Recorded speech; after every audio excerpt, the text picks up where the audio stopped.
அஞ்சாதே நெஞ்சே அஞ்சாதே.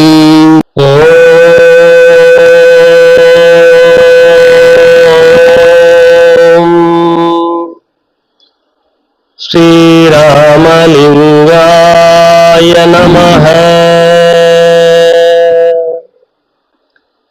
அருட்பெருஞ்சோதி அருட்பெருஞ்சோதி தனி பெரும் கருணை அருட்பெருஞ்சோதி திரு அருட்பிரகாச வள்ளற் பெருமான் திவ்ய திருவடிகளே சரணம். வள்ளல் மலரடி வாழ்க வாழ்க, எல்லா உயிர்களும் இன்புற்று வாழ்க.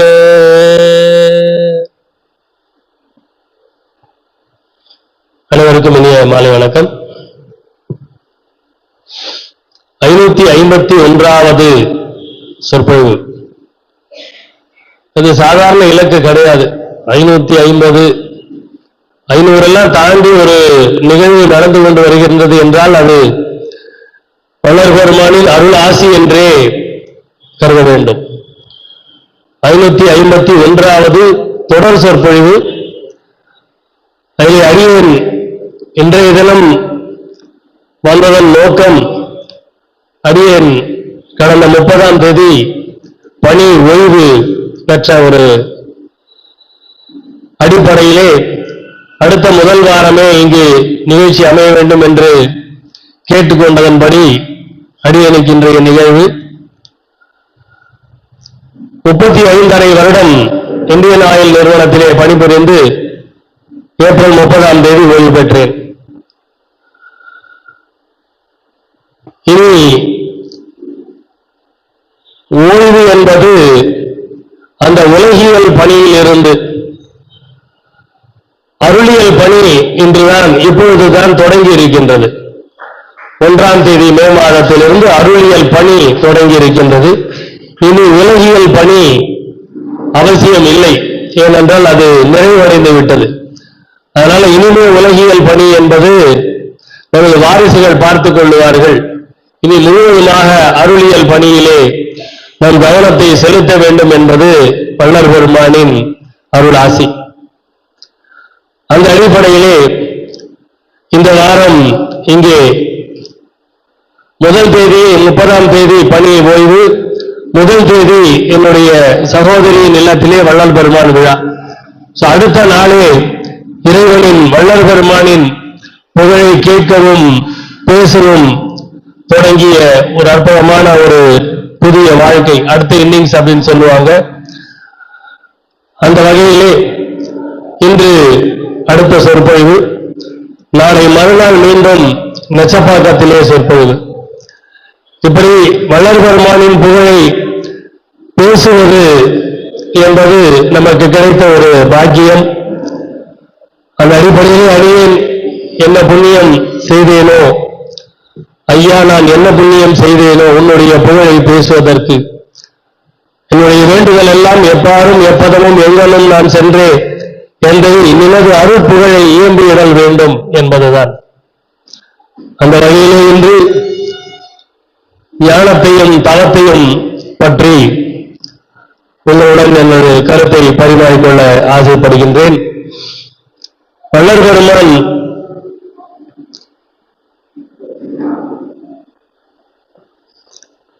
நமக்கெல்லாம் அற்புதமான ஒரு வழிகாட்டி. அவர் காட்டிய வழியிலே நடந்தோம் என்றால் அவர் அடைந்த நிலையை அடையலாம். அவர் காட்டிய வழி எது, ஏன் அவர் இந்த வழியை நமக்கு காட்டுகின்றார், அவருக்கு யார் வழிகாட்டியது என்பதை எல்லாம் சிந்தித்து பார்க்கும் பொழுது, பன்னிரு சமயங்கள் மதங்கள் என்றிடுமோர் பதநெறி இதுவரை பரவியதனால் செந்நெறி அறிந்திலர் இறந்திறந்து உலகோர் சரி இருள் அடைந்தனர்.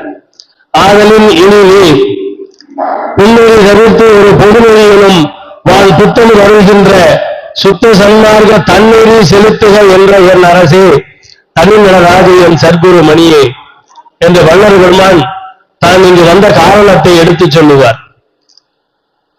பவநெறி பிறவி பிணியை தடுக்காத ஒரு நெறி எல்லாம் பவநெறி.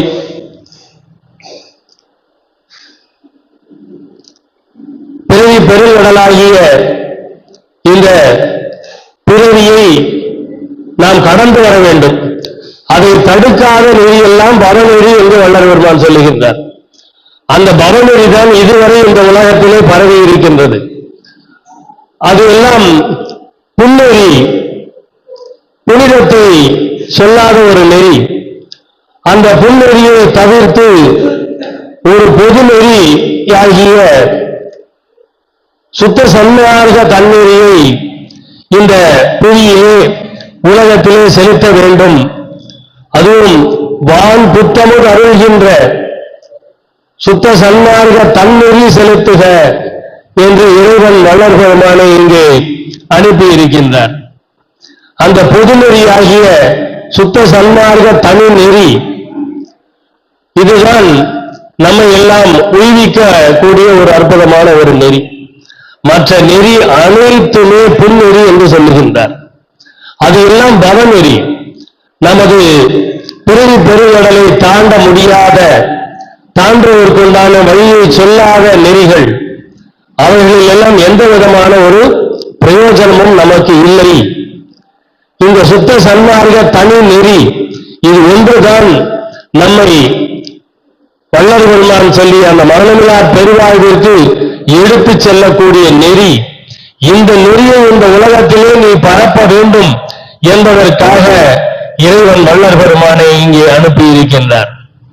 அதனால்தான் நாம் அனைவரும் வள்ளல் பெருமானுக்கு பிறந்த நாள் விழா எடுக்காமல் வருவிக்க விட்ட நாள் எடுத்து வருகின்றோம். அப்படிப்பட்ட ஒரு அற்புதமான நெறி இந்த நெறி. இதுவரை வந்த அந்த மார்க்கங்கள் எல்லாம், நெறிகள் எல்லாம் நமக்கு மோட்சம் வேண்டும், கைலாச பதவி வேண்டும், வைகுண்ட பதவி வேண்டும், அதற்கு மேலே பிறவாமை வேண்டும் என்றுதான் அனைவரும் வணங்கினார்கள், அனைவரும் வேண்டினார்கள். வள்ளல் பெருமான் அதையெல்லாம் உடைத்து இரவாமை வேண்டும் என்கின்ற ஒரு வரத்தை கேட்கின்றார்.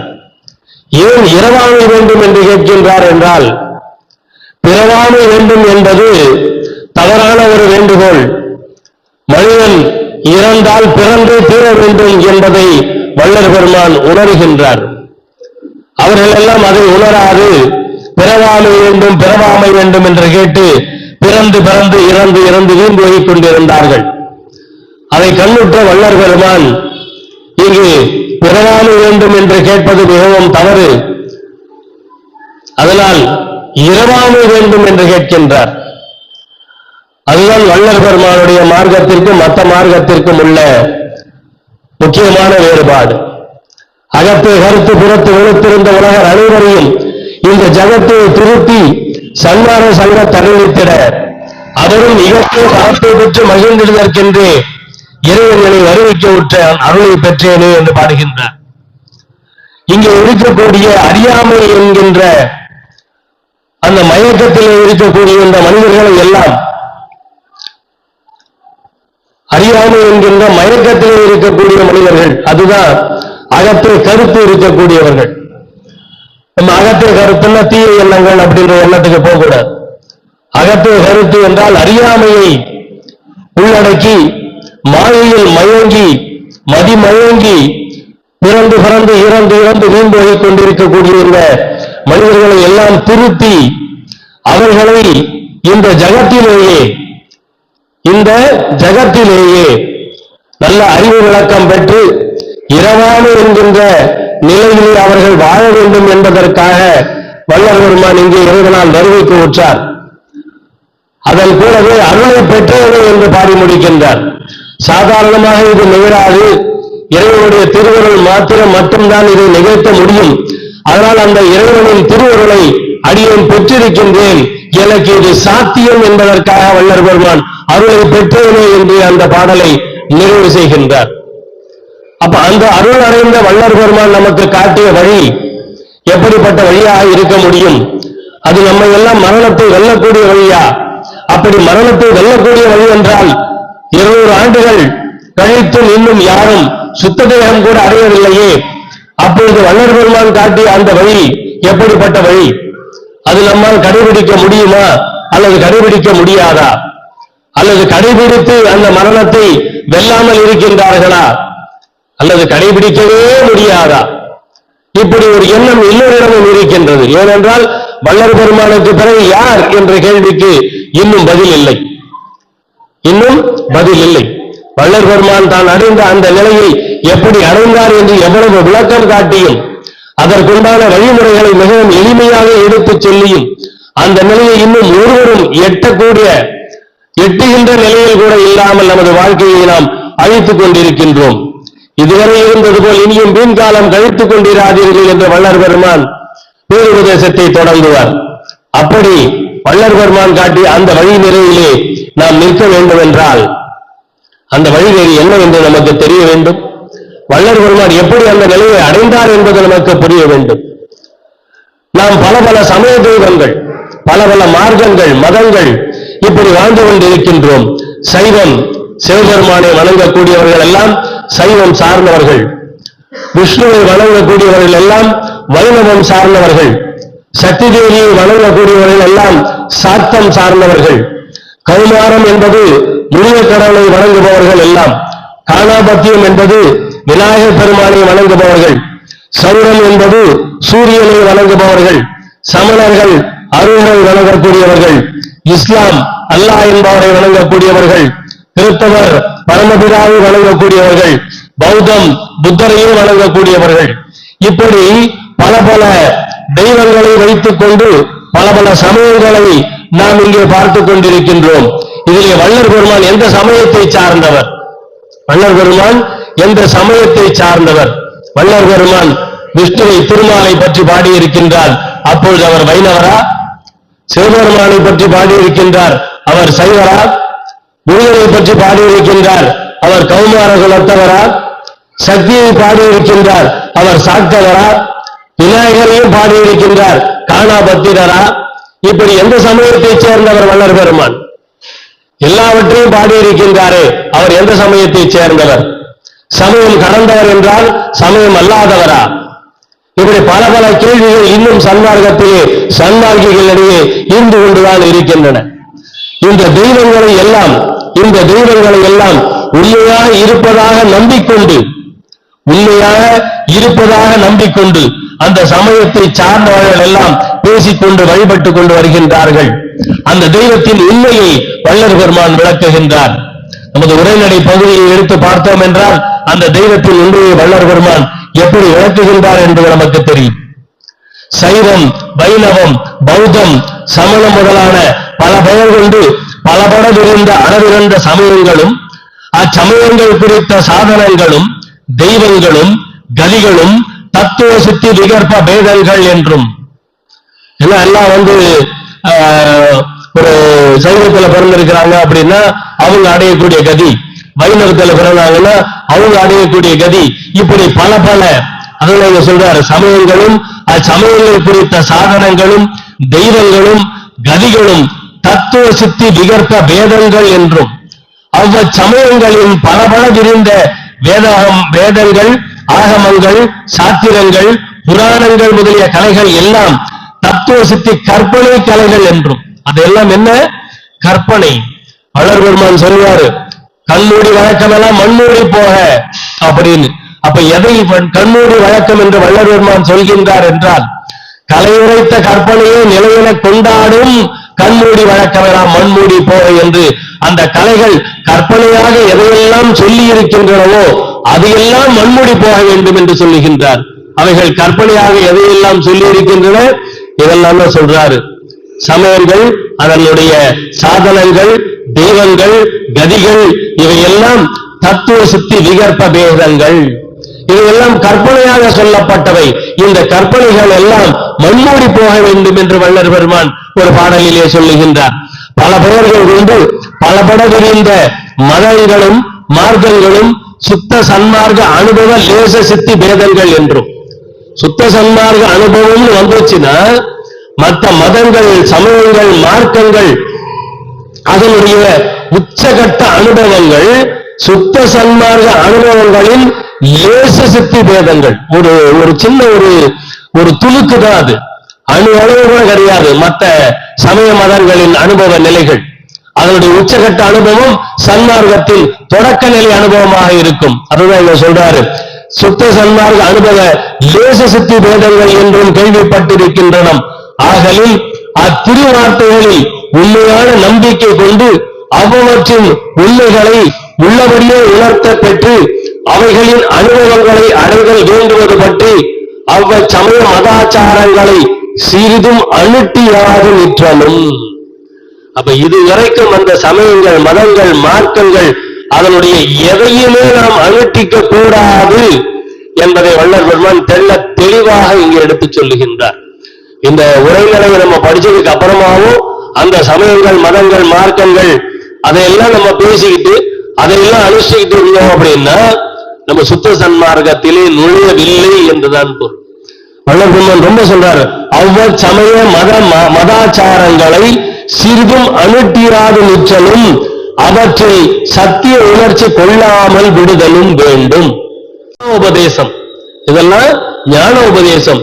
நாம் மரணமில்லா பெருவாழ்வை நோக்கி பயணிக்க வேண்டும் என்றால் இந்த ஞான உபதேசம் நமக்கு தேவை. அவற்றில் சத்திய உணர்ச்சி கொள்ளாமல் விடுதல் வேண்டும். இந்த சமய மத மார்க்கங்கள் என்னெல்லாம் சொல்லியிருக்கோ, கற்பனையாக என்னெல்லாம் சொல்லியிருக்கோ, அத நம்ம வீட்டு புறக்கடையில மண்ணு தோட்டி குழியில போட்டு மூடி மறைச்சிடணும். அதான் இங்க சொல்றார், அந்த கற்பனையாக எதையெல்லாம் சொல்லப்பட்டிருக்கின்றனோ அந்த கற்பனை எல்லாம் மண்ணை போட்டு மூட வேண்டும். ஆனா நாம என்ன பண்றோம், அதை தான் இன்னும் தூக்கி பிடிச்சு நிறுத்திக்கிட்டு இருக்கிறோம். சன்மார்க்கிகள் கூட அதைத்தான் நாம் இன்னும் தூக்கி பிடித்து நிறுத்தி கொண்டிருக்கின்றோம். ஆனா இதுல சரியான புரிதல் நமக்கு மிக அவசியம். பேருபதேசத்துல மறுபடியும் விளக்கி சொல்றார். இது ஒரு 3 இடங்களிலே வள்ளல் பெருமான் இதை திரும்ப திரும்ப வலியுறுத்துகின்றார். பாடலிலும் வலியுறுத்துகின்றார். பேருபதேசத்துல மறுபடியும் சொல்றாரு, நாமும் முன் பார்த்தும் கேட்டும் லட்சியம் வைத்துக் கொண்டிருந்த வேதம், ஆகமம், புராணம், இதிகாசம் முதலிய கலைகள் எதனிலும் லட்சியம் வைக்க வேண்டாம். இந்த இதிகாசம், புராணம் எதா இருந்தாலும் சரி அதிலே லட்சியம் வைக்க வேண்டாம். அதெல்லாம் நம்ம அவதூறா சொல்லணும்னு சொல்லல வள்ளல் பெருமான், அதெல்லாம் தப்புன்னு வாதாட சொல்லல. அதிலும் நாம் லட்சியம் வைக்க வேண்டாம், அவ்வளவுதான். அதுல நம்ம லட்சியம் வைக்க வேண்டாம் என்று கூறுகின்றார். ஏனென்றால் ஏன் லட்சியம் வைக்க வேண்டாம்? அந்த சமயங்கள், மதங்கள், வேதம், ஆகமம், புராணம் எதிலுமே லட்சியம் வைக்க வேண்டாம். ஏன் லட்சியம் வைக்க வேண்டாம் அப்படின்னா, ஏனென்றால் அவைகள் ஒன்றிலாவது குழுவுக்குறி அன்றி தெய்வத்தை இன்னபடி என்றும் தெய்வத்தின் உண்மை இன்னதென்றும் கொஞ்சமேனும் புறங்கறிய சொல்லாமல், இதுதான் தெய்வம் அப்படின்னு துளி கூட வெளிப்படையா சொல்லலையா, கொஞ்சமேனும் புறங்கறிய சொல்லாமல். எது இதுவரைக்கும் வந்த வேதம், ஆகமம், புராணம், இதிகாசம் அப்படிப்பட்ட அனைத்து நூல்களும் தெய்வம் இன்னதென்றும் தெய்வத்தின் உண்மை இன்னதென்றும் துளி கூட கொஞ்சம் கூட புறங்கறிய சொல்லாமல் மண்ணை போட்டு மறைத்து விட்டார்கள். அவங்களுக்கு என்னெல்லாம் கற்பனையா தோணுச்சோ அதையெல்லாம் ஒரு உருவமாக்கி நமக்கு தெய்வம்னு காமிச்சிட்டாங்க. அதனுடைய தத்துவ விளக்கங்கள் எதையுமே நமக்கு சொல்லல. அதான் இங்க சொல்றாரு, குழுவுக்குரியன்றி அதை ஒரு தத்துவ விளக்கமா காட்டினாங்களே ஒழிய வெளிப்படையா சொல்லல இதுதான் தெய்வம், இதுதான் தெய்வ நிலை அப்படின்னு வெளிப்படையா எதையுமே சொல்லல இதுவரைக்கும் வந்தவர்கள். இப்ப நம்ம அந்த வரிசையா சமய தெய்வங்கள் சொன்னோம் இல்லையா, அது எதிலுமே சரி, அது எதிலுமே சொல்லல. உண்மை இன்னதென்றும் தெய்வத்தின் உண்மை இன்னதென்றும் தெய்வத்தை இன்னபடி என்றும் கொஞ்சமேனும் புறங்கறிய சொல்லாமல் மண்ணை போட்டு மறைத்து விட்டார்கள். அணுமாத்திரமேனும் தெரிவிக்காமல் பிண்ட லட்சணத்தை அண்டத்தில் காட்டினார்கள். பிண்ட லட்சணத்தை அண்டத்தில் காட்டினார்கள். இந்த உடம்புல இந்த பிண்டத்துல என்னெல்லாம் இருக்கோ அதையெல்லாம் அண்டத்துல இருக்கிற மாதிரி காமிச்சிட்டாங்க. நாம என்ன பண்ணினோம், அது பிண்டத்துல இருக்கிறத உணராம அண்டத்துல அதெல்லாம் இருக்கிற மாதிரி நினைச்சுக்கிட்டோம். கைலாசபதி, வைகுண்டபதி, சத்திய யோகாதிபதி அப்படின்னு அதுக்கெல்லாம் பெயரிட்டு ஒரு வாகனம், ஆயுதம், ரூபம் அப்படின்னு ஒரு இறைவனுக்கு ஒரு வடிவத்தை உருவாக்கி இதுதான் இறைவன் அப்படின்னு சொல்லி நமக்கு ஒரு மனுஷனுக்கு அமைப்பது போல் அமைத்து, இறைவனோட உருவத்தை எப்படி அமைச்சாங்க? ஒரு மனிதனுக்கு அமைப்பது போல் அந்த உருவத்தை அமைத்து, அந்த இறைவனுக்கு ஒரு குடும்பம் இருக்குது, சிவன் பார்வதி, அவருக்கு 2 பிள்ளைங்க, அந்த மாதிரி மச்சான் அது நிறைய அப்படியே போகுது. அப்போ ஒரு மனிதனுக்கு அமைப்பது போல் எல்லாவற்றையும் அமைத்து நம்மளை ஏமாத்திட்டு இருக்கிறாங்க. இதுவரைக்கும் அப்படிதான் நம்மளை ஏமாத்தி வச்சிருக்கிறாங்க. தெய்வத்துக்கு கைகாலாம் இருக்குமா அப்படின்னு கேட்டா அதுக்கு பதில் சொல்ல தெரியாம முழிக்கிறாங்க. தெய்வத்துக்கு கைகால் இருக்குமா அப்படின்னு கேட்டா பதில் சொல்ல தெரியல, முழிக்கிறாங்க. உருவாய் அருவாய் உருவருவாய் உருவம்னு சொன்னாங்க. கொஞ்சம் எப்படிப்பா அந்த உருவம்லாம் இருக்கும் அப்படின்னு கொஞ்சம் அப்படி விளக்கம் கேட்டோம்னா அருவம்னு சொல்லிடுவாங்க. சரி, அருவத்துக்கு விளக்கம் கேட்டா உருவருவம்னு சொல்லிடுவாங்க. ஆனா வள்ளலார் என்ன சொன்னாரு? உருவாய் அருவாய் உருவருவாய் ஒன்றுமில்லை இங்கு வாரியர்னார். தெய்வத்துக்கு விளக்கம் வள்ளலார் என்ன கொடுக்கிறாரு? ஒண்ணும் கிடையாதுன்ட்டார். தெய்வத்துக்கு விளக்கம் ஒண்ணும் கிடையாது. ஆனா அவங்க என்ன பண்ணாங்க? எல்லாத்தையும் மண்ணு போட்டு மறைச்சு உண்மைக்கு புறம்பாக தெய்வம் இன்னதென்றும், தெய்வத்தை இன்னபடி என்றும், தெய்வத்தின் உண்மை இன்னதென்றும், தெய்வத்தை இன்னபடி என்றும் விளக்கி காட்டாமல், வெளிப்படையாக கூறாமல் மண்ணை போட்டு மறைத்து விட்டார்கள் அப்படின்னு வள்ளல் பெருமான் இதுவரை வந்த ஞானிகள் அனைவரையும் குற்றம் சொல்லிட்டார். அப்ப இதுவரைக்கும் நமக்கு யாரும் உண்மையை சொல்லல. வள்ளல் பெருமான் என்ன சொல்றார்? அதை எப்படிப்பட்ட வார்த்தையை பயன்படுத்துறார் பாருங்க. இது உண்மையாய் இருப்பதாகவே முன்னும் பின்னும் உள்ள பெரியவர்கள் என்று பெயரிட்டுக் கொண்டிருந்தார்கள். பெரியவர்கள் என்று பெயரிட்டுக் கொண்டிருந்தவர்கள் எல்லாம் ஒருத்தர் அந்த மடாதிபதி அப்படின்னு நிறைய அவங்களுடைய ஸ்தாபனத்துக்கு அதிபர் அப்படின்னு அவங்க இருக்கிறாங்க இல்லையா, அவங்களே வணங்கக்கூடிய நிலையில இருக்கிறாங்க. அத வள்ளல் பெருமான் சொல்றாரு, இது உண்மையாகவே இருப்பதாகவே முன்னும் பின்னும் உள்ள பெரியவர்கள் என்று பெயரிட்டுக் கொண்டிருந்தவர்களும் அவங்களுக்கும் உண்மை தெரியலையா, பெயரிட்டுக் கொண்டிருந்தவர்களும் உண்மையை அறியாது அப்படியே கண்ணை மூடிக்கொண்டு உளறி இருக்கின்றார்கள். என்ன வார்த்தையை பயன்படுத்துறார் பாருங்க. முன்னும் பின்னும் பெரியவர்கள் என்று பெயரிட்டுக் கொண்டிருந்தவர்களும் கண்ணை மூடிக்கொண்டு உண்மை அறியாது உளறி இருக்கின்றார்கள்.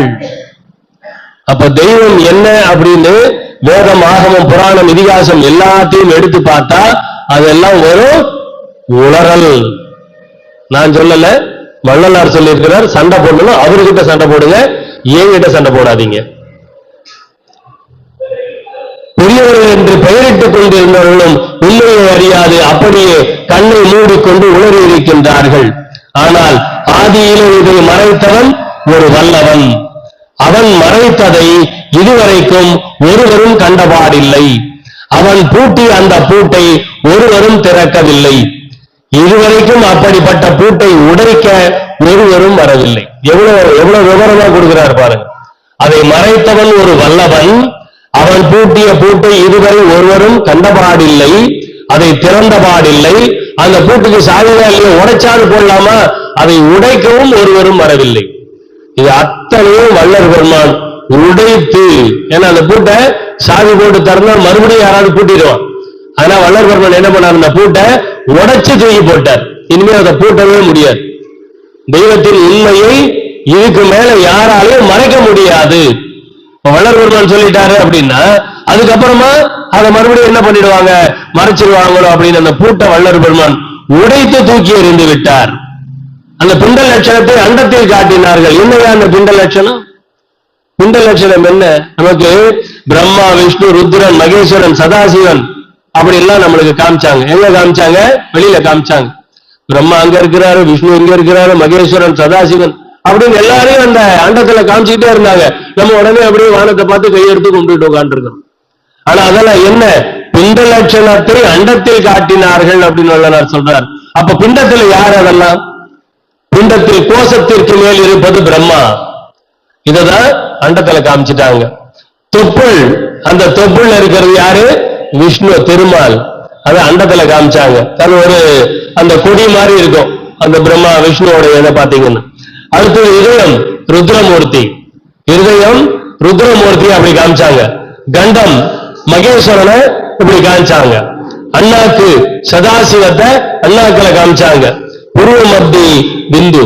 இப்படி நமது பிண்டத்திலே இருக்கக்கூடிய அனைத்து விவரங்களையும் உண்மைகளையும் பிண்டத்துல காமிக்காம அண்டத்துல காமிச்சு நம்மளை ஏமாத்திட்டாங்க. நம்ம அண்டத்தை பார்த்து பார்த்து அண்ணாந்து பார்த்து உட்கார்ந்துட்டு இருக்கிறோம். ஆனா அவையெல்லாம் எங்க இருக்குது? பிண்டத்திலே இருக்குது. உள்ளம் பெருங்கோயில், ஊனுடம்பு ஆலயம். எல்லாம் எங்க இருக்கிறாங்க? பிரம்மா, விஷ்ணு, ருத்ரன், சதாசிவன், மகேஸ்வரன் எல்லாம் எங்க இருக்கிறாங்க? விந்து, நாதம், பரவிந்து, திக்கிராந்தம், அதிக்கிராந்தம், சம்மேளனம் எல்லாம் எங்க இருக்கு? எல்லாம் இந்த பிண்டத்தில் இருக்கு. ஆனா அந்த பிண்டத்தை விட்டுட்டு நம்ம அண்டத்திலே காட்டினார்கள். இதுதான் வள்ளல் பெருமானுடைய குற்றச்சாட்டு. அவர் எல்லாருமே குற்றம் சாட்டுறாரு. என்ன பண்ணாரு? ஏண்டா இந்த மாதிரி பிண்டத்துல காமிக்காம எல்லாத்துலயும் அண்டத்துல காமிச்சு எங்களெல்லாம் ஏமாத்திட்டீங்க. அப்ப எல்லாரும் அந்த பிண்டத்தை போற்றாது, இந்த பிண்டத்தை போற்றாது, பிண்டத்தை விட்டுட்டாங்க, அண்டத்தை போட்டுக்கிட்டே இருக்கிறாங்க. அதனால்தான் எல்லாரும் அந்த மரணத்தை எய்துகிறார்கள். இந்த பிண்ட லட்சணத்தை நம்ம பார்த்து புரிஞ்சுக்கிட்டோம் அப்படின்னா, அப்ப இந்த பிண்டத்தை, இந்த தேகத்தை நாம் பாதுகாப்பதற்குண்டான முயற்சியை எடுத்திருப்போம். இந்த பிண்ட லட்சணத்தை நமக்கு காமிக்காம மறைச்சிட்டதுனால இந்த தேகத்தை பாதுகாப்பதற்குண்டான முயற்சியை நாம் எடுக்கவில்லை. அப்ப வள்ளல் பெருமான் மட்டும் எப்படி இதெல்லாம் வந்தாரு அப்படின்னா, இப்படிப்பட்ட இந்த விகற்பங்கள் எல்லாம் தத்துவ சித்தி விகற்பங்கள், இதெல்லாம் வள்ளல் பெருமானுக்கு கிடைக்கல. பலபல இந்த வேதங்கள், ஆகமங்கள், புராணங்கள், சாத்திரங்கள் முதலிய கலைகள் எல்லாம் தத்துவ சித்தி கற்பனை கலைகள் என்றும் உள்ளபடியே எனக்கு அறிவித்து, வள்ளல் பெருமானுக்கு இதெல்லாம் கற்பனைகள், இதுல எதையும் உண்மையே கிடையாது அப்படின்னு இறைவன் உள்ளபடியே அறிவித்து அவ்வச்சமயாச்சாரங்களை சிறிதும் அனுட்டியாமல் தடை செய்வித்து அருளினீர்கள். இது நம்ம பெருவிண்ணப்பத்தை படிச்சோம்னா தெரியும். அப்ப வள்ளல் பெருமானுக்கு மாத்திரம் எங்க இருந்து இந்த ஞானம் வந்தது அப்படின்னு பெருவிண்ணத்தை பார்த்தா இது தெரியும் நமக்கு. அப்ப அந்த பெருவிண்ணத்துல வள்ளல் பெருமான் அவருக்கு எப்படி இதெல்லாம் வந்தது அப்படின்னு இறைவன் அவருக்கு அருள் எடுத்து கொடுக்கிறார். இதெல்லாம் சத்துவ சித்தி விகற்பங்கள் அப்படின்னு சொல்லி. அது மட்டும் இல்லாம வேதாந்தம், சித்தாந்தம், யோகாந்தம், கலாந்தம் முதலாக பல பெயர் கொண்டு பலபட விரிந்த மதங்களும் மார்க்கங்களும் சுத்த சன்மார்க்க அனுபவ லேச சித்தி வேதங்கள். இதையெல்லாம் சுத்த அந்த அதெல்லாம் பொய், அதெல்லாம் வேண்டாம் அப்படின்லாம் சொல்ல, அதெல்லாம் லட்சியம் வைக்க வேண்டாம். ஏன் அப்படின்னா அதெல்லாம் வெளிப்படையா சொல்லல, அது மறைமுகமாக சொல்லப்பட்டிருக்கிறது. அப்ப மறைமுகமா சொல்லி இருக்கிறத நாம தெரிஞ்சுக்கணும்னா எப்படி அது பாடுபடுறது? அப்போ அதெல்லாம் நமக்கு வேண்டாம் அப்படிங்கிறார். இந்த மதங்களும் மார்க்கங்களும் சுத்த சன்மார்க்க அனுபவ லேச சித்தி பேதங்கள் என்றும் அறிவித்து அவைகளை சிறிதும் அனுட்டியாதபடி தடை செய்வித்து அருளினீர். அப்ப வள்ளல் பெருமானுக்கு அதெல்லாம் தடை செஞ்சுட்டார் ஆண்டவன். அப்ப நமக்கு ஏன் தடை பண்ணல? அப்ப நாம எதுக்கு அதெல்லாம் பிடிச்சுக்கிட்டு இருக்கிறோம் அப்படின்னா, வள்ளல் பெருமானுக்கு சொல்லிக் கொடுக்கறதுக்கு ஆளே இல்லைங்க. வள்ளல் பெருமானுக்கு சொல்லிக் கொடுக்கறதுக்கு ஆள் இல்லை. ஆனா நமக்கு சொல்லிக் கொடுக்கறதுக்கு வள்ளல் பெருமான் இருக்கின்றார். இதை செய், இதை செய்யாது என்று நமக்கு சொல்லிக் கொடுப்பதற்கும், நமக்கு தூக்கி விடுறதுக்கும், நம்மை தட்டி கொடுத்து ஆதரிப்பதற்கும் வள்ளல் பெருமான் இருந்து கொண்டிருக்கின்றார். ஆனா அவருக்கு யாருமே இல்லைங்க. ரொம்ப கஷ்டப்பட்டவர் அவர், ரொம்ப கஷ்டப்பட்டார். அவர் ரொம்ப பாவம் பண்ணவர் வள்ளல் பெருமான். வள்ளல் பெருமான் ரொம்ப பாவம் பண்ணவர். அவருக்கு சொல்லிக் கொடுக்கிறதுக்கு ஆள் இல்லை. நாமெல்லாம் புண்ணியம் பண்ணவங்க. வள்ளல் பெருமானை காட்டிலும் புண்ணியம் செய்தவர்கள் 1823 அப்புறமா பிறந்தவர்கள். நம்ம எல்லாரும் அவ்வளவு புண்ணியம் பண்ணிருக்கிறோம். வள்ளல் பெருமான் கூட அவ்வளவு புண்ணியம் பண்ணலைங்கிற நான். பாவம் ரொம்ப கஷ்டப்பட்டாரு. நமக்கு எல்லாம் கஷ்டமே கிடையாது. இந்தாடா நீ பாட்டு எழுதி இறைவனை தோத்திரம் பண்ணணுமா? வேணாம் வேணாம், நீ பாட்டு எழுதிலாம் கஷ்டப்படவே வேண்டாம். நம்ம மொழியரசி அம்மா பாட்டு எழுதுவாங்க. என்ன பாட்டு எழுத சொன்னா நான் எப்படி எழுதுறது? அப்போ வள்ளல் பெருமான் என்ன பண்ணாரு? ஆனா முட்டாளே, நீ இதெல்லாம் வேணாண்டா, அவங்க புத்திசாலி எழுதிப்பாங்க, நீ நான் எழுதுன பாடு போதும் அப்படின்ட்டார் இல்லையா? அப்ப என்ன மாதிரி ஆட்களுக்காக வள்ளல் பெருமான் இந்த மாதிரி பாட்டெல்லாம் எழுதி கொடுத்துட்டு இருக்கிறார். அப்ப நாமெல்லாம் அவர் என்ன பண்ணி இருக்கிறாரோ அதை பண்ணா போதும், அவர் நமக்கு என்ன சொல்லி கொடுத்திருக்கிறாரோ அதை பண்ணா போதும். அந்த மாதிரி வள்ளல் பெருமான் அவருக்கு இறைவன் அருளியதை எல்லாம் நமக்கு கொடுக்கிறாரு. வெறிக்கும் சமய குழியில் விழவரேந்தேன் தன்னை விழாத வகை மறிக்கும் ஒரு பேர் அறிவளித்த வள்ளற் கொடியே. அவர் பாட்டு போடுறார். வெறிக்கும் சமய குழியில் விழவரேந்தேன் தன்னை விழாத வகை மறிக்கும் ஒரு பேர் அறிவளித்த வள்ளற் கொடியே. வள்ளல் பெருமான் அந்த சமய குழியில் விழற மாதிரி இருந்திருக்கிறாரு. ஆனா அவரை விழாத மாதிரி இறைவன் காப்பாத்திட்டான். வள்ளர் கொடியே அப்படிங்கிறார். யார? சிவகாமவல்லியை தான் சொல்றார். அவங்க காப்பாத்திட்டாங்களா வள்ளர் பெருமான். அந்த வெறிக்கும் சமய குழியில் விழவரேந்தவன் தன்னை விழாத வகை மறிக்கும் ஒரு பேர் அறிவளித்த வள்ளர் கொடியே. அப்ப நமக்கெல்லாம் சமய குழியில விழலாமா? நமக்கு வள்ளர் பெருமான் முதல்லயே சொல்லி கொடுத்துட்டாரு. ஜாதியும் மதமும் சமயமும் காண ஆதி அநாதியாம் அருட்பெரும் ஜோதி, ஜாதியும் மதமும் சமயமும் பொய்யன ஆதியில் உணர்த்தி அருட்பெரும் ஜோதி. நமக்கெல்லாம் ஆதியிலேயே உணர்த்திட்டாரு. யாரு? நமக்கு யாரு அருட்பெரும் ஜோதி? வள்ளர் பெருமான் தான் நம்மளுடைய அருட்பெரும் ஜோதி. அவருக்கு யாராவது அருட்பெரும் ஜோதியா இருந்துட்டு போட்டோம். நமக்கெல்லாம் அருட்பெரும் ஜோதி யாரு? வள்ளர் பெருமான் தான் நமக்கெல்லாம் அருட்பெரும் ஜோதி. அப்ப நமக்கு ஜாதி மதம் சமயம் இதெல்லாம் ஆண்டவன் பார்க்கவே மாட்டான். அதெல்லாம் பொய் அப்படின்னு ஆண்டவன் நமக்கு உணர்த்திட்டான். வள்ளர் பெருமான் நமக்கு அத சீக்கிரமாவே உணர்த்தி வச்சுட்டாரு. எளிமையா நமக்கு ரொம்ப முன்னாடியே அதையெல்லாம் வள்ளர் பெருமான் நமக்கு உணர்த்தி இருக்கின்றார். குறித்துரைக்கின்றேன் இதனை கேள்வின். நம்ம அப்படியே பொதுப்பொடியா சொன்ன பாடல்கள் எல்லாம் என்னடா இவன் சும்மா கேட்கவே மாட்டேங்கிறானே, நம்ம இவனுக்குதான் சொல்றோங்கிறது புரியலையே அப்படின்னு வள்ளர் பெருமான் தோணுது. அவர் சொல்றாரு நமக்கு, நான் எல்லாரையும் திருத்ததான் வந்தேன் அப்படின்லாம் சொல்றாரு. ஆனா நமக்கு எல்லாம் புரியல. அவர் யாரையும் திருத்த வந்தாருன்னு சொல்லிட்டு நாம திருந்தது கிடையாது. அவரு நம்ம எல்லாரும் மத்தவங்க எல்லாம் திருத்திக்கிட்டு இருப்போம். நம்ம எல்லாரும் என்ன பண்ணுவோம்? மத்தவங்க எல்லாம் திருந்தணும், மத்தவங்க எல்லாம் திருத்தணும், திருத்திக்கிட்டே இருப்போம். நாம என்னைக்கு திருந்துறது? நம்ம திருந்தணும் எண்ணமே நமக்கு கிடையாது. நம்ம எல்லாம் மத்தவங்களதான். என்னங்க காலையில 4 மணிக்கு எழுந்துக்கிறதே இல்லை, டெய்லி அகலே படிக்கிறது இல்லை, அருட்பாவே படிக்கிறது இல்லை, ஐயா சொன்னதெல்லாம் கடைபிடிக்கிறதே இல்லை அப்படின்னு இப்படி விரல காமிச்சே பழகிட்டு வந்துட்டோம். நம்மளை நம்ம எப்படி திருத்திக்கிறது? ஐயா சொல்றாரு, அட பாவிங்களா, குறித்துரைக்கின்றேன் இதனை கேள்வின் இங்கே வம்பின் கோமன குரங்காலே நாணுகின்ற உலகீர் அப்படிங்கிறார். குறித்துரைக்கின்றேன், உனக்கு தான் சொல்றேன், உனக்கு நான் குறிப்பா உனக்கு இதை குறிப்பால் உணர்த்துகின்றேன் அப்படிங்கிறாரு. வெறித்த உம்மால் ஒரு பயனும் வேண்டுகிறேன். நம்மளால வள்ளலாருக்கு ஏதாவது பணம் இருக்குதுங்களா? நம்மளால அவருக்கு ஏதாவது இருக்கா? என்னால் ஆவதொன்றும் உனக்கு இல்லை எனினும் என்றாய் உன்னால் வாழுகின்றேன். நம்மளால அவருக்கு ஏதாவது பிரயோஜனம் இருக்கா? கிடையாது. அவரால்தான் நம்ம எல்லாரும் பிரயோஜனப்பட்டு இருக்கிறோம். நம்ம எல்லாம் அவரால்தான் பலன் அடைஞ்சிட்டு இருக்கிறோம். நம்மளால அவருக்கு என்ன பலன்? ஒண்ணுமே கிடையாது. வெறித்த உம்மால் ஒரு பயனும் வேண்டுகிறேன். குறித்துரைக்கின்றேன் அப்படிங்கிறாரு. என்னை எதிர்க்க வச்சு சொல்றாரு அவரு. குறித்துரைக்கின்றேன் இதனை கேள்வின் இங்கே வம்பின் கோணுமன குரங்காலை நாடுகின்ற உலகீர் வெறித்த உம்மால் ஒரு பயனும் வேண்டுகிறேன். எனது மெய்யுரையை பொய்யுரையாய் வேறு நினையாது.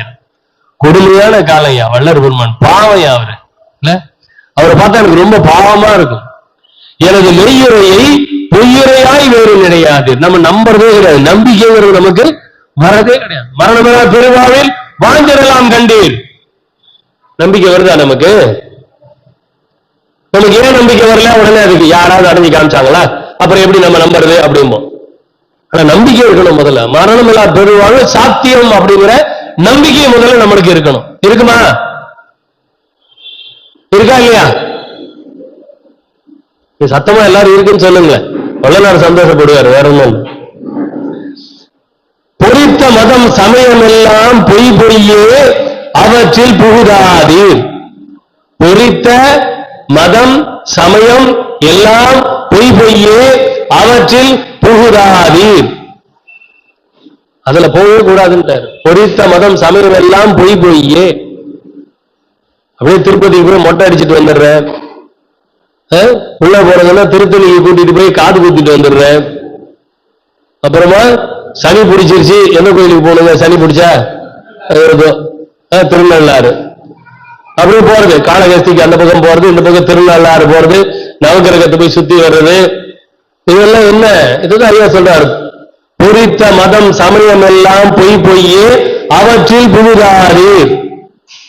சிவம் ஒன்றே பொருள் என கண்டறிமின், சிவம் ஒன்றே பொருள் என கண்டறிமின் செழித்திடு சிற்சபை நடத்தை தெரிந்து துதித்திடுமின்.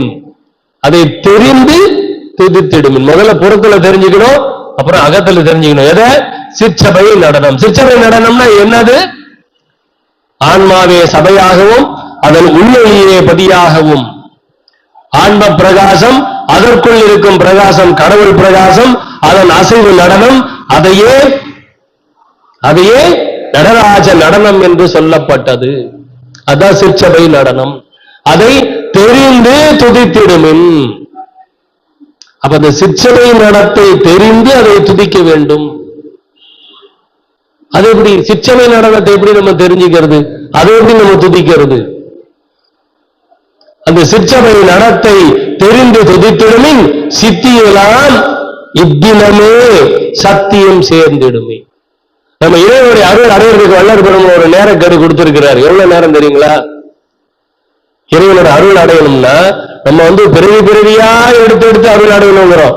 வள்ளல் பெருமான் ஒரு மணி நேரத்தில் இறைவனுடைய அருளை அடையலாம்னார். 1 மணி நேரம். ஆனா அந்த 1 மணி நேரத்துக்கு நமக்கு எத்தனை பிறவி எடுக்கவோ தெரியாது. ஏனென்றால் நம்ம வள்ளல் பெருமான் சொல்லி இருக்கக்கூடிய அந்த சத்துவ குணங்களிலே நின்று அதை தாண்டி நிர்குணத்திற்கு வந்து சமய சன்மார்க்கம், அதை தாண்டி மத சன்மார்க்கம், அதை தாண்டி சுத்த சன்மார்க்கத்திற்கு வந்து 1 மணி நேரம் அப்படி கண்ணை மூடிக்கிட்டு தவத்துல இருந்தோம் அப்படின்னா இறைவனுடைய திருவருளை பூரணமாக அடைய முடியும். 1 மணி நேரம் தான். ஆனா அந்த சத்துவ குணத்துக்கு வர்றதுக்கு எத்தனை பிறவி எடுக்கணுமோ தெரியாது. கொல்லாமை, பொறுமை, சாந்தம், அடக்கம், இந்திரிய நிக்கிரகம், ஆன்ம இயற்கை ஒழுக்கமாகிய ஜீவகாருண்யம்.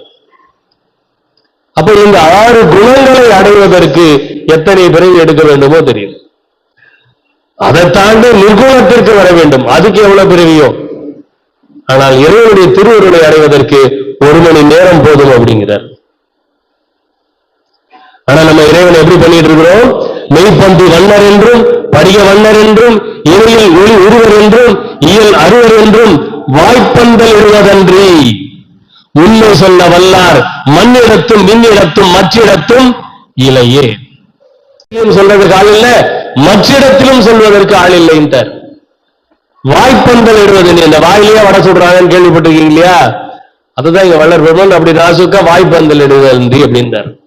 அதை நம்ம கலோக்கியெல்லாம் வாய்களை வட சொல்றோம்னு சொல்றது. இப்ப நான் மரணமில்லா பெருவாழ் என்னால் அடைய முடியும்னா அதுக்கு பேர் என்ன?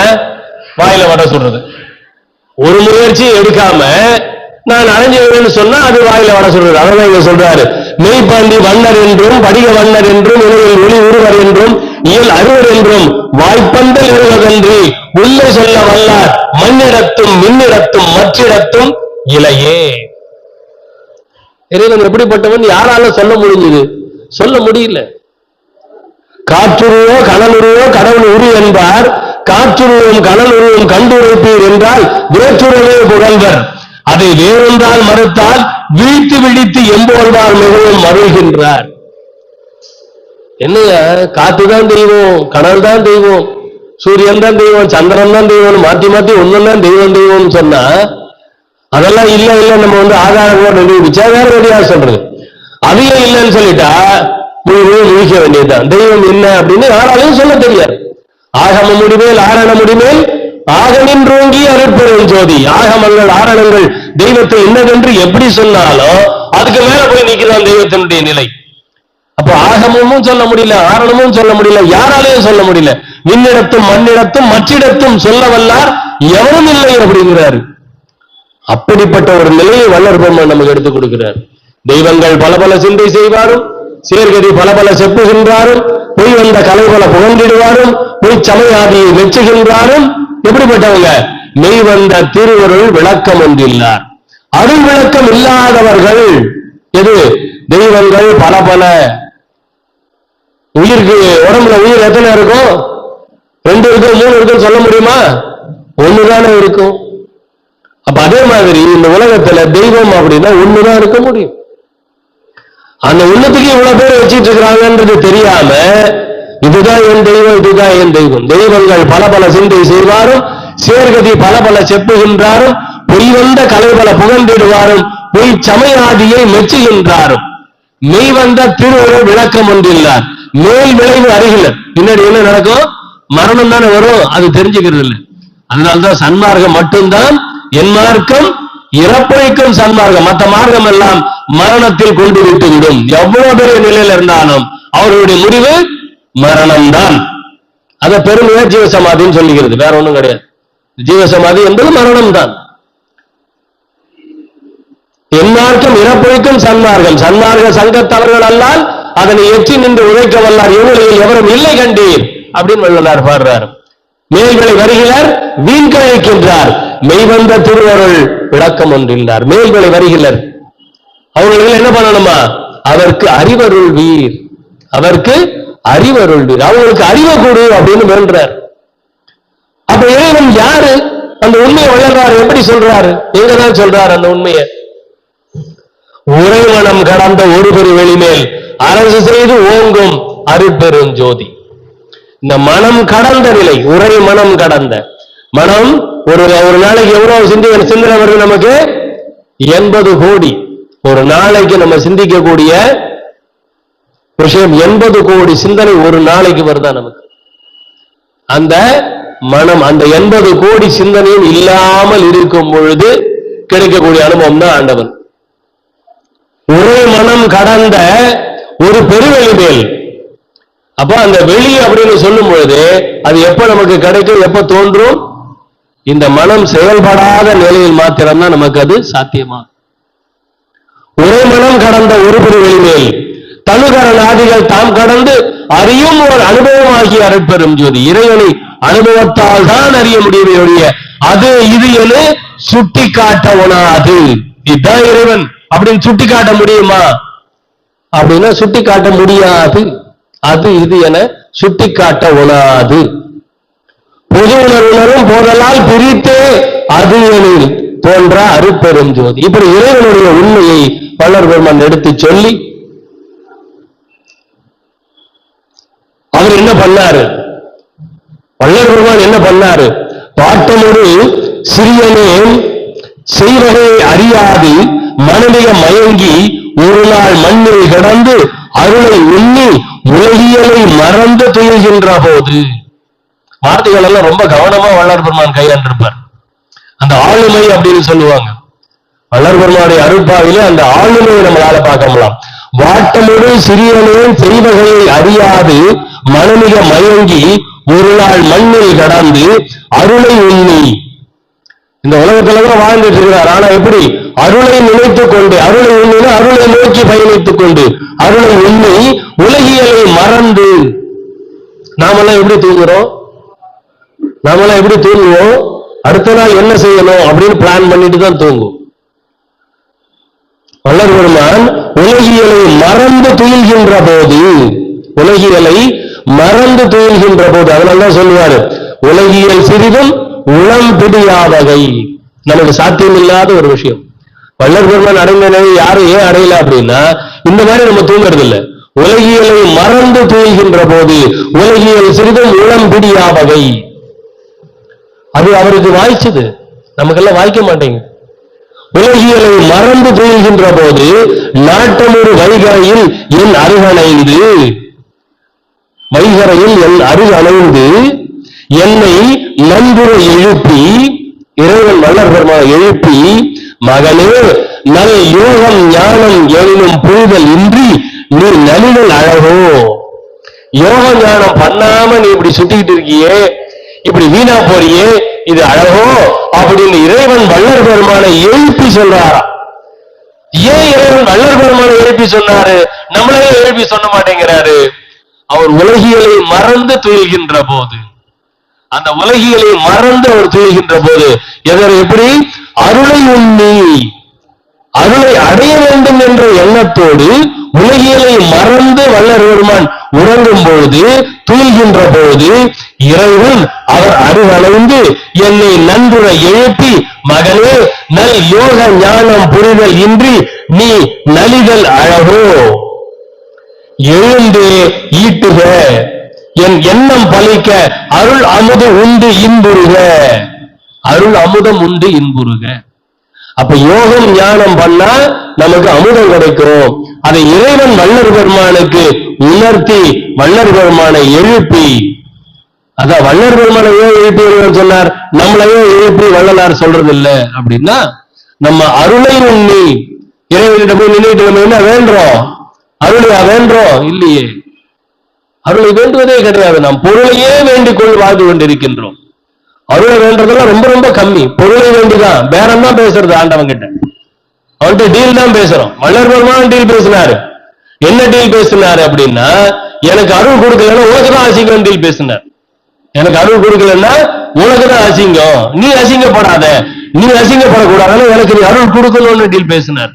ஆனா நாம உள்ள பாஸ் பண்ணிட்டா, பிளஸ் 2ல பாஸ் பண்ணிட்டான்னா மொட்டை அடிச்சுக்கிறேன் டீல் பேசுறது. பிளஸ் 2ல பாஸ் பண்ணிட்டான்னா 108 தேங்காய் உடைக்கிறேன் டீல் பேசுறது. ஆனா வள்ளல் பெருமான் பேசுனது வேற. அவர் பேசுனதும் டீல் தான். வள்ளல் பெருமானுக்கு இறைவன் ஏன் தூங்கும் போது எழுப்பி ஏன் சொல்றாரு, யோகானம் பண்ணுப்பா, அது பண்ணாம நீ வீணா போயிட்டு இருக்கியே அப்படின்னு சொன்னாராம். நமக்கு ஏன் சொல்ல மாட்டேங்கிறாரு? ஏன்னா நம்ம அருளை நாடி வாழறது கிடையாது, நம்ம உலகில் மறந்து தூங்குறது கிடையாது. அப்ப அது ரெண்டும் பண்ணினா நமக்கும் இறைவன் வள்ளல் பெருமான் நமக்கு எடுத்து சொல்லுவார். அப்படி வள்ளல் பெருமான் அது பண்ணதுனால, நானே தவம் புரிந்தேன் நம்பெருமான் நல்லருளால், நானே அருட்சக்தி நாடடைந்தேன், நானே அழியா வடிவம் அவை மூன்றும் பெற்றேன், இல்லாமல் ஆடுகின்றேன் இங்குன்னு பாடுறார்.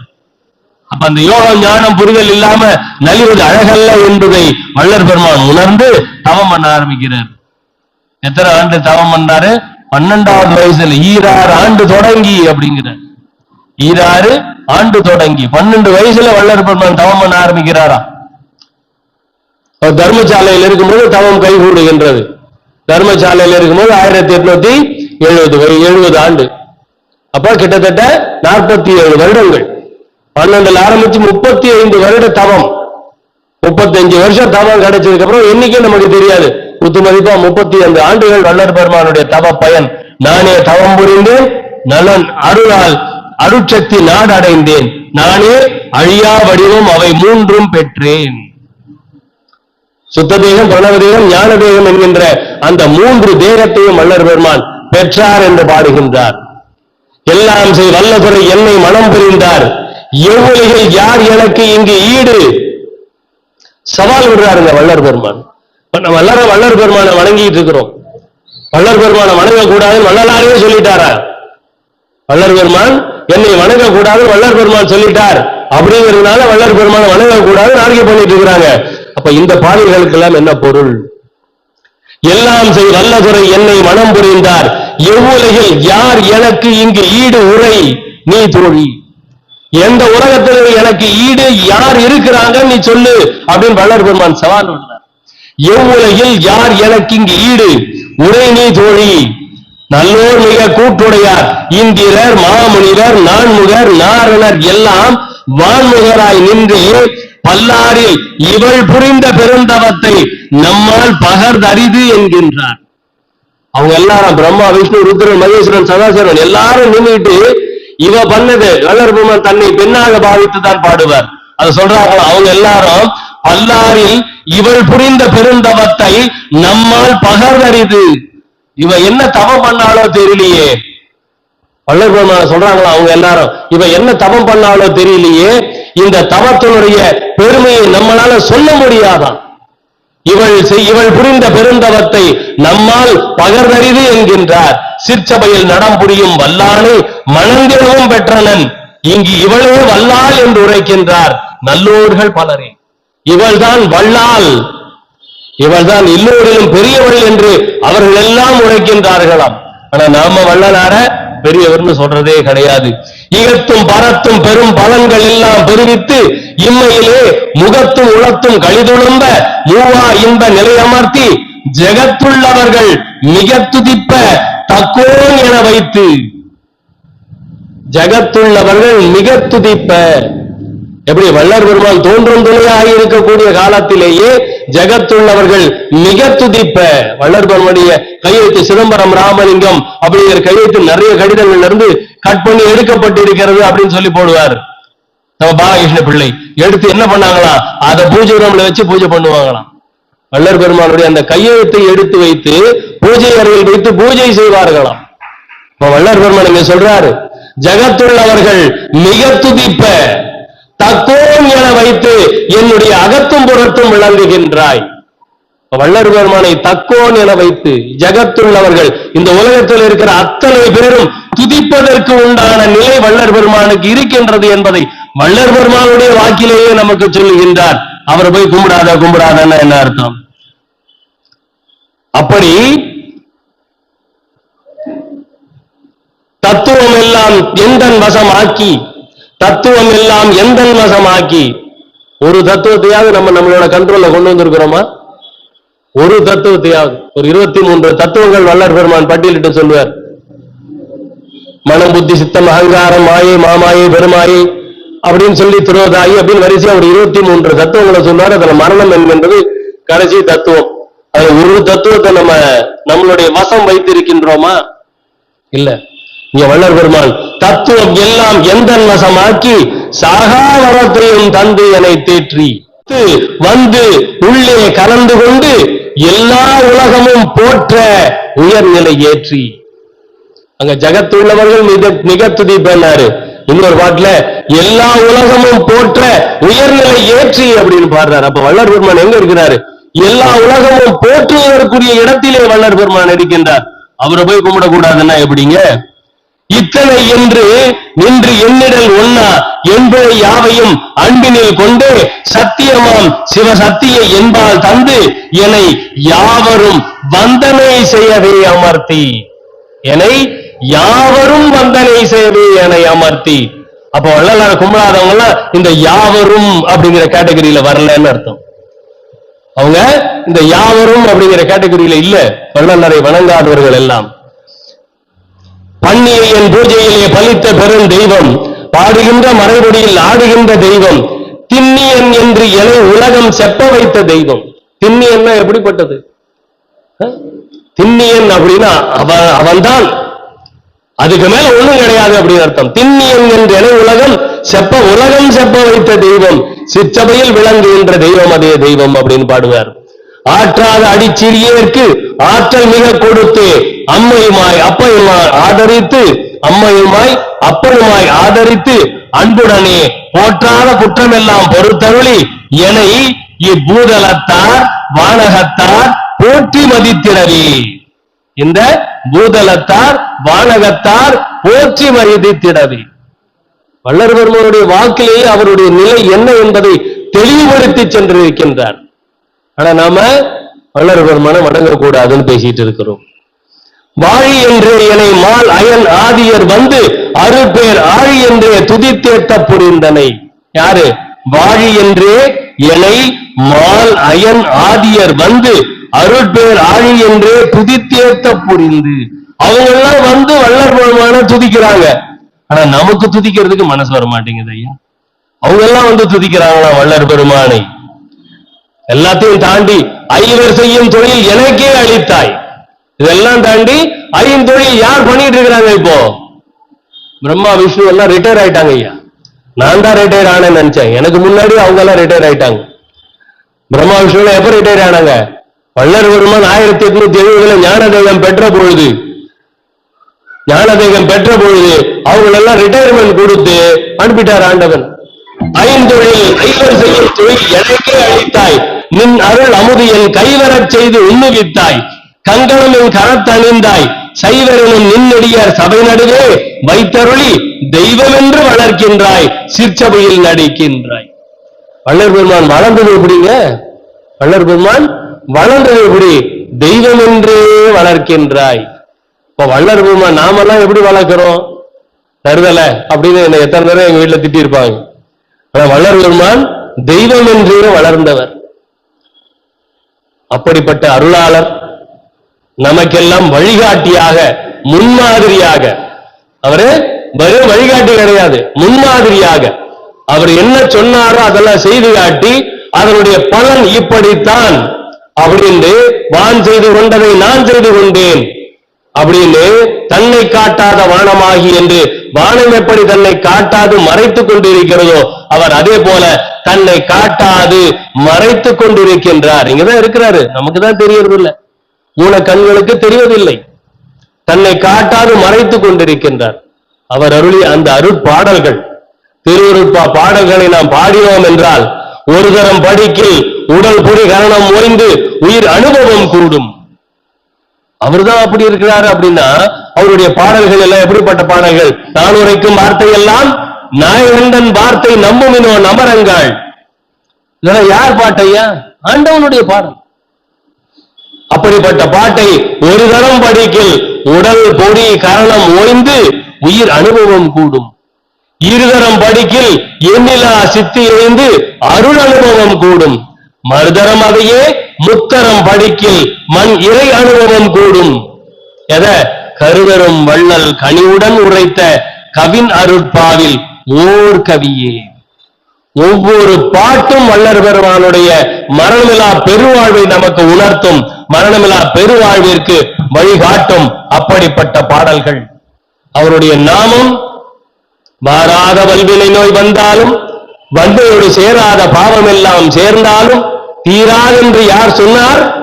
எங்கள் அருட்பிரகாச பெருமான் பேர் சொன்னால் ஓமே பிணி. அதனால வள்ளல் பெருமானுடைய பெயரையும் அவர் நமக்கு கூறிய அந்த மகா மந்திரத்தையும் சேர்த்தே நாம் உச்சரிக்க வேண்டும் என்று கேட்டுக்கொண்டு இந்த அருமையான வாய்ப்பிற்கு நன்றி பாராட்டி விடைபெறுகிறேன். நன்றி, வணக்கம். அருட்பெருஞ்சோதி அருட்பெருஞ்சோதி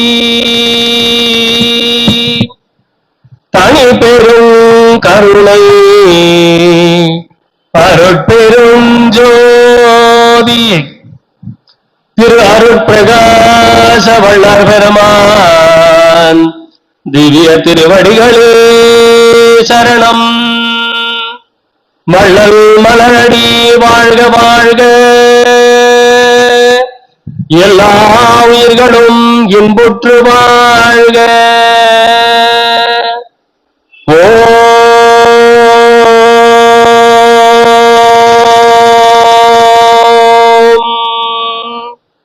ஸ்ரீராமலிங்காய நமஹ.